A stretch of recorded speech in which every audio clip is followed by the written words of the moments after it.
Assalamualaikum warahmatullahi wabarakatuh.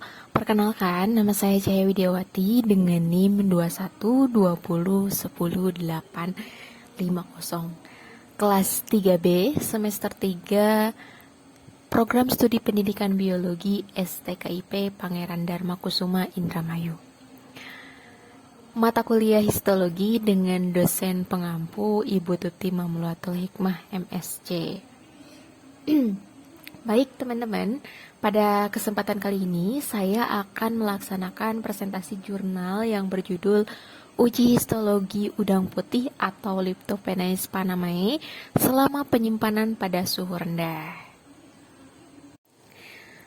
Nah, selanjutnya ada identitas jurnal di mana ada nama penulis yakni Dion Mayodra dan kawan-kawan dari Program Studi Ilmu Perikanan Universitas PGRI Palembang dan Program Pasca Sarjana Universitas PGRI Palembang. Judul artikelnya tadi sudah disebutkan, yakni Uji Histologi Udang Putih atau Leptopenaeus panamae selama penyimpanan pada suhu rendah.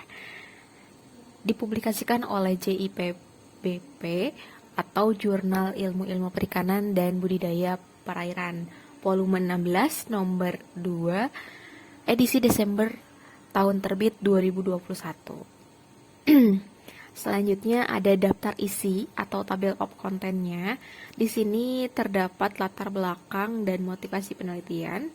Yang kedua, hipotesis. Yang ketiga, metodologi. Yang keempat, hasil penelitian. Dan yang kelima, kesimpulan.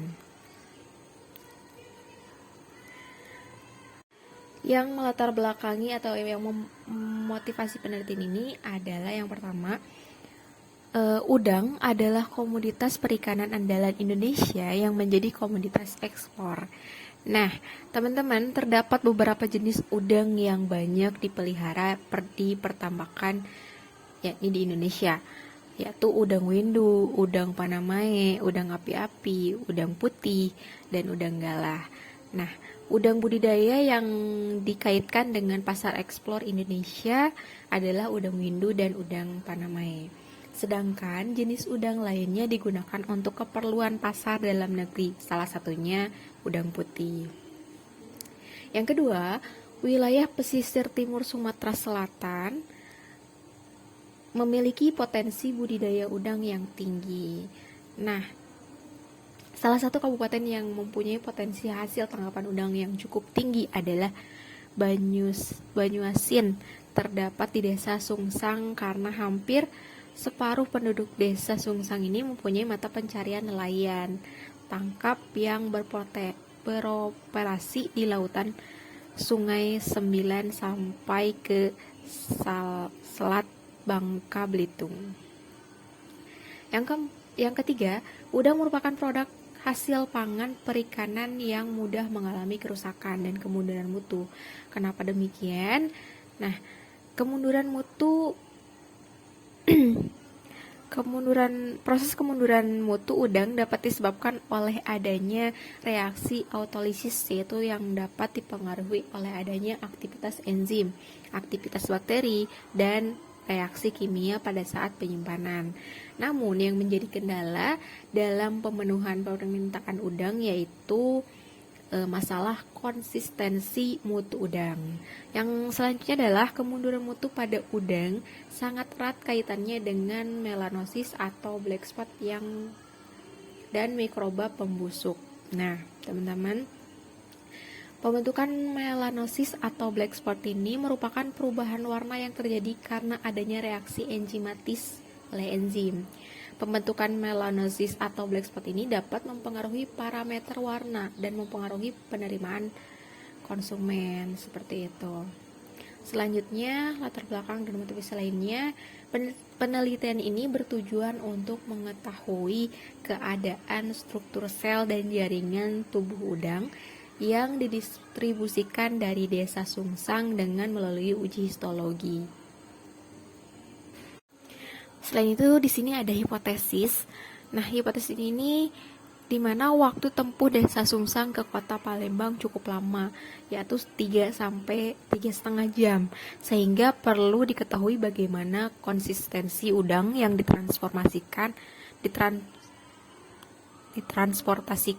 selama waktu tersebut.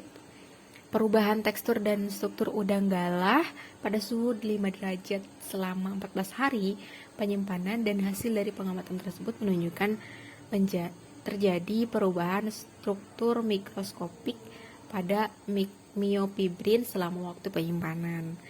Nah, terus selanjutnya penyebaran melanosis pada pink strip pada suhu 4 derajat selama waktu penyimpanan, dan hasil dari pengamatan tersebut menunjukkan bahwa kecepatan penyebaran black spot paling tinggi terjadi pada karapas udang. Yang selanjutnya metodologi. Nah, di sini yang pertama ada pengumpulan data primer, yaitu dilakukannya dengan cara melakukan penelitian dan pengamatan secara langsung meliputi uji histologi. Selanjutnya pengumpulan data sekunder, yaitu data-data yang diperoleh dari penelitian dan buku-buku seperti jurnal, skripsi, dan yang lain.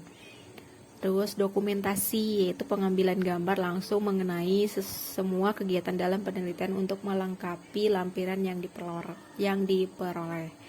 Nah, udang putih ini juga disimpan pada suhu 4 derajat selama 14 hari menggunakan resgirator atau kulkas. Sampel udang sebanyak 40 ekor, berat segramnya berkisar 10 sampai 13 gram per ekor. Nah, dilakukan pengamatan pada hari ke-0, ke-3, ke-6, ke-9, dan hari ke-12. Pengamatan meliputi jaringan udang dengan uji histologi. Baik teman-teman, ini adalah hasil penelitiannya. Bisa kita lihat yang A ini lapisan otot lateral panah biru, dan B lapisan otot lateralnya panah merah. Nah, pada sampel udang ke-0 ini lapisan otot lateral dan serabut otot masih dalam keadaan normal dan utuh. Hasil pengamatannya bisa dilihat dari gambar yang pertama ini. Seperti itu teman-teman. Selanjutnya hasil penelitian hari ketiga. Nah, dari yang gambar A ini eritrosit panah biru, dan yang B serabut otot panah merah. Ini menggunakan pembesaran 400 kali 4. Nah, pada hari ketiga ini hasil uji histologi ini struktur jaringan sudah menunjukkan kemunduran mutu udang putih. Hasil pengamatan histologi hari ketiga ini bisa dilihat di gambar 2 ini.